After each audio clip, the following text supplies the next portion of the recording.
If the Governor General gives the green light, an election is called. It is expected that Canadians will be heading to the polls on September 20th.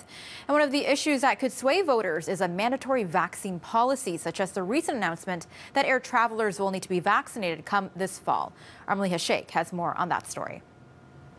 Your travel plans may be impacted this fall, depending on whether you're vaccinated or not.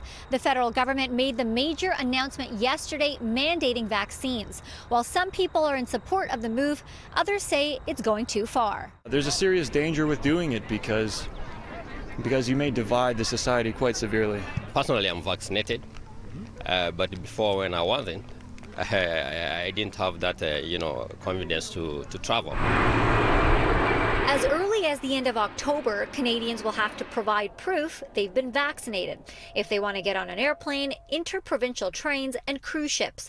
For those who can't be vaccinated for legitimate reasons, measures like testing and screening will be considered.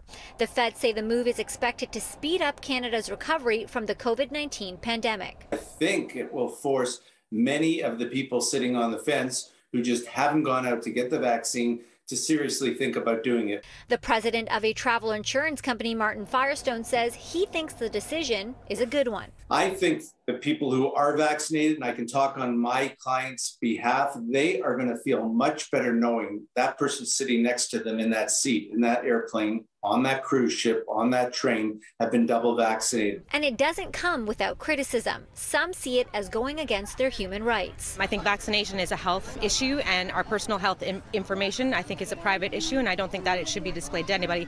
While Firestone is in support, he does anticipate some problems. We're a province like Ontario who seem to be in a position of not wanting a vaccine passport, or going into the U.S. for a moment with a Florida governor who says absolutely not to vaccine passports with respect to cruise ships. How's that going to all come down the line, and what kind of problems are each of us going to confront at that time? Thousands of people travel through Toronto Pearson International Airport every week. When asked about the new mandate, the authority in charge of the airport told CityNews in part, the GTA will work with the Government of Canada and all our aviation partners in the coming weeks to determine how we can work together to meet these new requirements for vaccination in the interest of protecting the health of Canadians and our airport community. Now, let's just say, someone's booked a flight. They now don't want to go because of this requirement. Will they be able to get a straight up refund? I have no idea how the airlines are going to treat it from a trip cancellation perspective.